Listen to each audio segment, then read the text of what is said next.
मारीच का संहार करके तुमने हमारे सिद्ध आश्रम को निर्भय निष्कंटक कर दिया। तपस्वी मुनिजनों की ओर से हम तुम दोनों भाइयों का अभिनंदन कर चाहिए। गुरुदेव, आपसे मिले ज्ञान और अस्त्र शस्त्रों की शक्ति से ही हम उन दुष्ट निशाचरों का नाश कर सके। यही तुम्हारी महानता है राम। सब कुछ करते हो पर कर्ता का अहंकार तुम में नहीं आता। तुम्हारी सदा जय हो। लेकिन आप है कौन?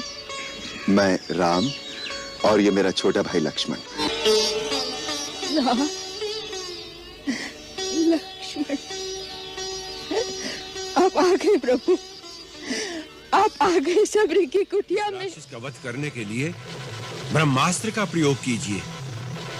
देवताओं ने जो इसके विनाश का समय बताया था, अब वो आ पहुंचा है प्रभु।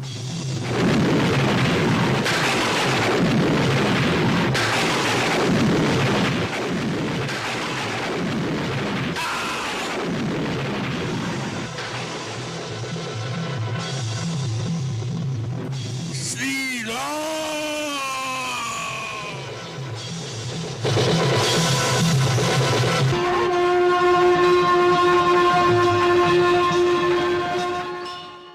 25 जनवरी 1987 को रामानंद सागर ने आदि कवि महर्षि वाल्मीकि द्वारा रचित रामायण में वर्णित रोमांच, प्रेम और धार्मिकता से भरी पीढ़ियों से चली आ रही श्री राम की कालजयी पौराणिक कहानी को जब टेलीविजन के पर्दे पर उतारा तो इसने देश ही नहीं विदेशों में भी करोड़ों लोगों को मंत्रमुग्ध कर दिया। प्रत्येक रविवार सुबह 9:30 बजे जब रामायण का प्रसारण उस समय के एकमात्र चैनल दूरदर्शन पर होता था तो संपूर्ण भारत में मानो एक आभासी ठहराव आ जाता था। ट्रकों, बसों, गाड़ियों और रेलगाड़ियों की रफ्तार थम जाती थी। उन दिनों शहर क्या, गांव में भी जो एक आध टीवी हुआ करता था, सभी लोग बड़ी उत्सुकता और श्रद्धा भाव से उसके सामने एकत्रित हो रामायण देखा करते थे। रामायण की लोकप्रियता ने धर्म तक की सीमाएं पार कर दी। इसके दर्शकों में केवल हिंदू ही नहीं, विभिन्न धार्मिक विचारधाराओं के लोग शामिल थे। बीबीसी के चीफ ब्यूरो रह चुके मार्क टुल्ली के no full stop in India में छपे एक लेख के अनुसार ईसाइयों, मुसलमानों और सिखों ने रामायण की प्रशंसा में पत्र लिखे जो आरंभ में इस धारावाहिक के विरोध में आवाज उठा रहे थे। इस टीवी श्रृंखला ने समाज की भारतीय पौराणिक कथाओं और संस्कृति में नए सिरे से रुचि जगाने का कार्य किया। यह धारावाहिक एक सांस्कृतिक घटना बन गया। कोरोना काल में लगे लॉकडाउन में जब इसका पुनः प्रसारण हुआ तो इसे करोड़ों लोगों ने उसी चाव से देखा। इसकी लोकप्रियता, प्रासंगिक पात्र और आदर्श चित्रण आज भी दर्शकों को मंत्रमुग्ध करते हैं। इसमें संदेह नहीं कि राम और कृष्ण सदा से ही हिंदू जीवन दर्शन और सांस्कृतिक प्रणाली का अभिन्न अंग और भारतीय जनमानस की प्राणवायु रहे हैं। लेकिन जब रामायण की ऐतिहासिकता और प्रामाणिकता की बात आती है तो पूर्व के अधिकांश इतिहासकार, विशेष रूप से विदेशी और मार्क्सवादी इतिहासकार, राम को एक काल्पनिक तथा गैर ऐतिहासिक चरित्र ही मानते रहे हैं। प्रसिद्ध इतिहासकार रोमिला थापर ने अपनी पुस्तक अ हिस्ट्री ऑफ इंडिया में रामायण को मात्र एक काल्पनिक महाकाव्य ही माना है।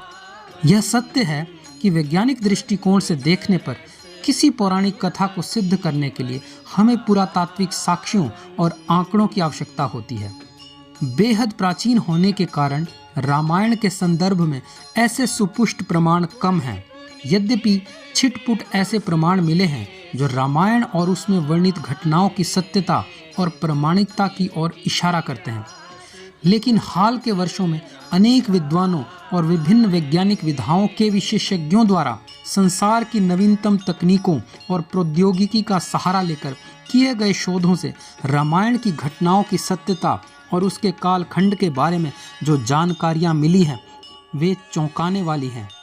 आज की इस विशेष वीडियो में मैं आपको अनेक ऐसे साक्ष्य और प्रमाणों की जानकारी देने जा रहा हूं जो ये स्पष्ट रूप से प्रमाणित करते हैं कि रामायण में उल्लिखित सभी पात्र और घटनाएं किसी कवि की कल्पना या मिथक नहीं, बल्कि वास्तविक काल खंड में घटी सत्य घटनाएं हैं। और रामायण किसी धर्म विशेष नहीं, अपितु संपूर्ण मानव जाति का गौरवशाली इतिहास है। नमस्कार, मैं वीरेंद्र कंवर और आपका मेरे YouTube चैनल यथार्थगामी पर स्वागत है। और मैं उपस्थित हूँ आपके समक्ष सनातन धर्म और भारतीय संस्कृति के आधार स्तंभ, संसार के प्रथम महाकाव्य वाल्मीकि कृत रामायण में वर्णित कथा की पौराणिकता और सत्यता का वैज्ञानिक विश्लेषण लेकर। आशा है आप मेरी इस विशेष प्रस्तुति को अपना कीमती समय देकर मेरे इस प्रयास को सार्थकता प्रदान करेंगे। तो आइए अब और विलंब किए बिना करते हैं आज का ये वीडियो शुरू।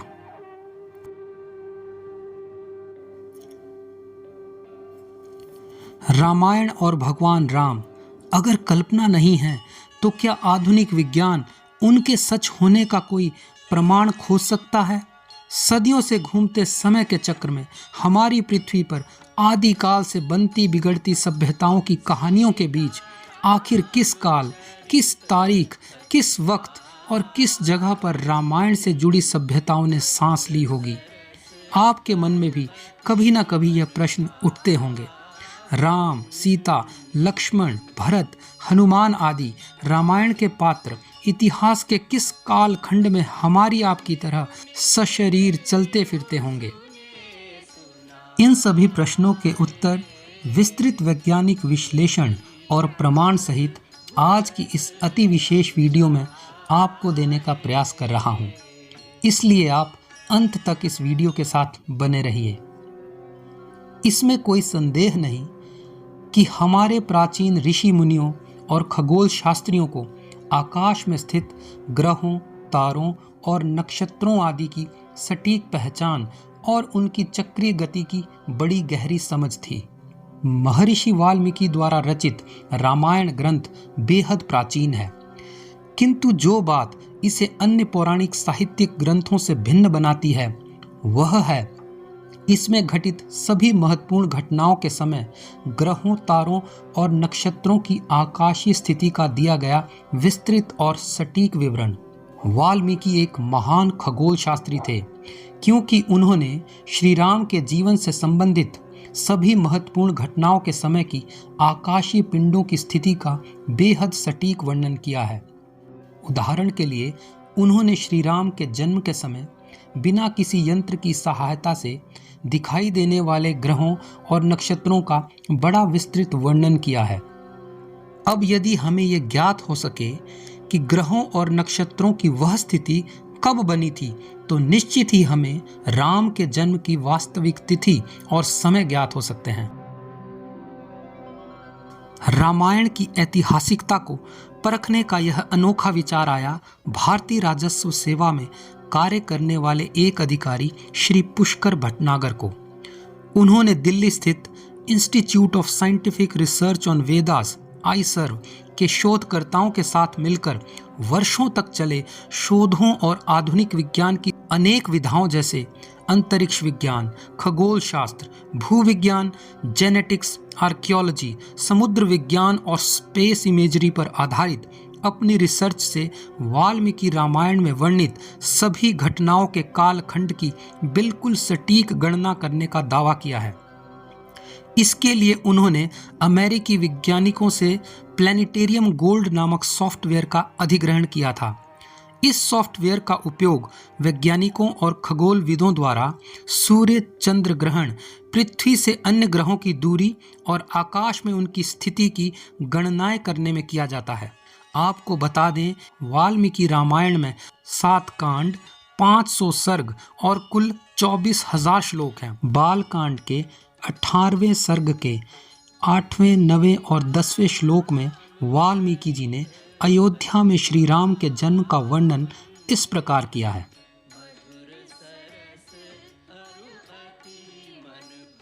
इन श्लोकों के अनुसार राम का जन्म चैत्र मास के शुक्ल पक्ष की 9वीं तिथि को हुआ था।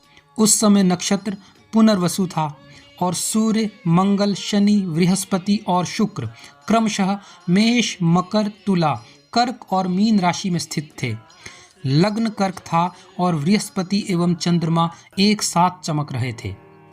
पुष्कर भटनागर ने यह जानकारी जब प्लेनेटेरियम गोल्ड सॉफ्टवेयर में डाली तो वह तारीख जिस दिन ग्रहों की यह स्थिति थी वह थी 10 जनवरी 5114 ईसा पूर्व।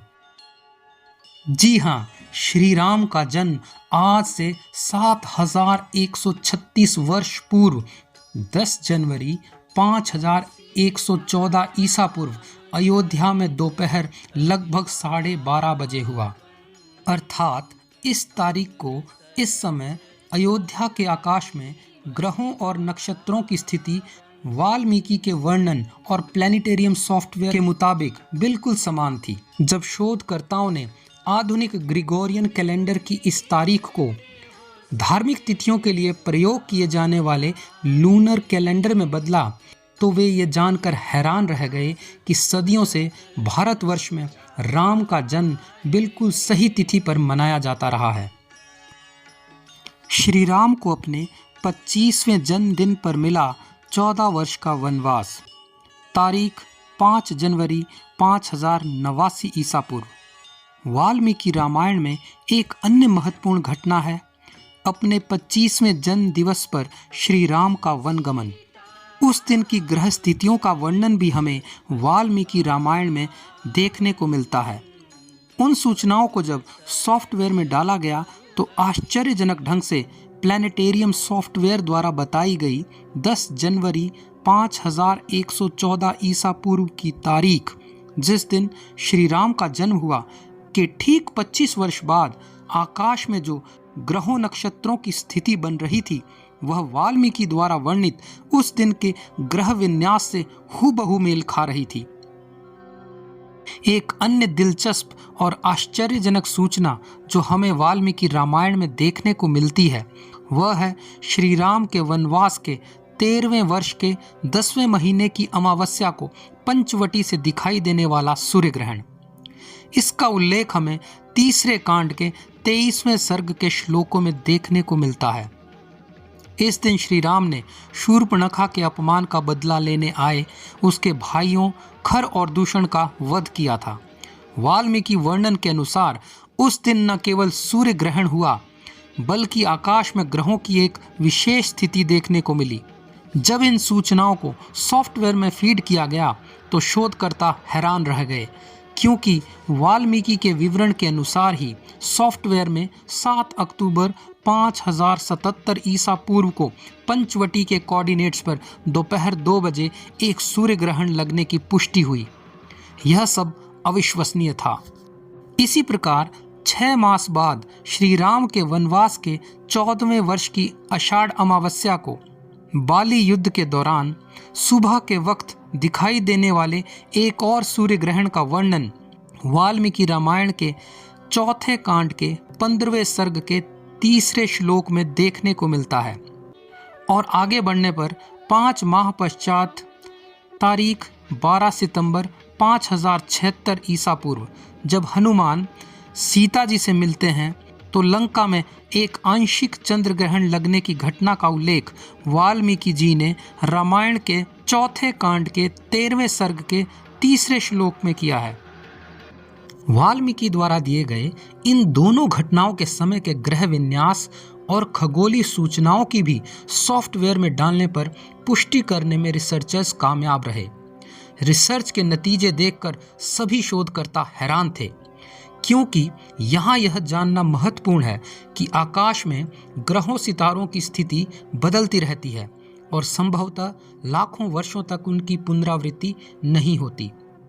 इसका तात्पर्य यह है कि यदि हम पूर्व में किसी विशेष समय की ग्रह नक्षत्रों की स्थिति जानते हैं तो वह इतिहास की केवल और केवल एक ही तारीख का उल्लेख करती है।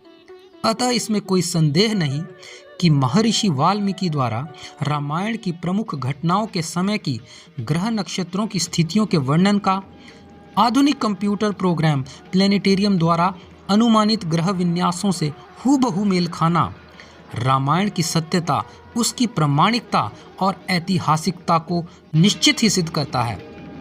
इसे चाहकर भी कोई इतिहासकार या वैज्ञानिक अस्वीकार नहीं कर सकता, क्योंकि संपूर्ण डेटिंग निष्पक्ष रूप से वैज्ञानिक विश्लेषणों के आधार पर आयोजित की गई थी।